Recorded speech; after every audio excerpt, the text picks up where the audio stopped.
അസമിൽ വലിയ പ്രശ്നങ്ങൾ നടക്കുകയാണ്. വിദേശികളെന്ന് മുദ്രകുത്തി ഒരുപാട് ആളുകളെ ഡിറ്റൻഷൻ സെന്ററിലേക്ക് മാറ്റാനുള്ള നീക്കമൊക്കെ വലിയ പ്രതിഷേധത്തിനിടയാക്കിയിരുന്നു. വിദേശികളെന്ന് മുദ്രകുത്തി അസമിൽ തടങ്കൽ കേന്ദ്രത്തിലേക്ക് മാറ്റിയവരിൽ ഭൂരിഭാഗം പേരും രേഖകളുള്ളവർ എന്നാണ് കണ്ടെത്തൽ. താമസ സർട്ടിഫിക്കറ്റും ആധാർ കാർഡും പാൻ കാർഡും ഉള്ളവർക്കെതിരെയാണ് ഇപ്പോൾ ഈ നടപടിയുണ്ടായിരിക്കുന്നത്. തടങ്കൽ കേന്ദ്രത്തിലേക്ക് മാറ്റിയ 28 പേരുടെ വിവരങ്ങൾ പുറത്തുവന്നു. മിരവൺ എക്സ്ക്ലൂസീവ്. അസമിലെ ബാർപേട്ട ജില്ലയിൽ നിന്ന് വിദേശികളെന്ന് പ്രഖ്യാപിച്ച് ഫോറിനേഴ്സ് ട്രിബ്യൂണൽ തടങ്കൽ കേന്ദ്രങ്ങളിലേക്ക് മാറ്റിയ ആളുകളിൽ ചിലരുടെ രേഖകളാണ് ഈ കാണുന്നത്. സർക്കാർ നൽകിയ ആധാർ കാർഡ്, പഞ്ചായത്ത് നൽകിയ താമസ സർട്ടിഫിക്കറ്റ്, പാൻ കാർഡ് തുടങ്ങി വിവിധ രേഖകൾ ഉണ്ടായിട്ടും ഇവർ നുഴഞ്ഞുകയറ്റക്കാരാണെന്നാണ് ട്രിബ്യൂണലിന്റെ കണ്ടെത്തൽ. സർക്കാർ തന്നെ നൽകിയ ഇത്രയുമധികം രേഖകളും നൂറ്റാണ്ടുകളായി തങ്ങളുടെ ബന്ധുക്കൾ ഇവിടെ താമസിച്ചിട്ടും എന്തുകൊണ്ടാണ് ഇത്തരമൊരു നടപടി ഉണ്ടായതെന്ന ചോദ്യം ശക്തമാവുകയാണ്.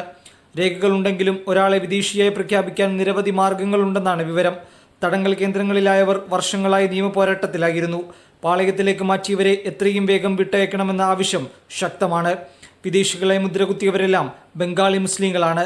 വിദേശികളെന്ന് സംശയിക്കുന്നവരുടെ കേസുകൾ തീർപ്പാക്കാൻ വേണ്ടി ആരംഭിച്ച അർദ്ധ ജുഡീഷ്യൽ ബോഡിയാണ് ഫോറിനേഴ്സ് ട്രിബ്യൂണൽ.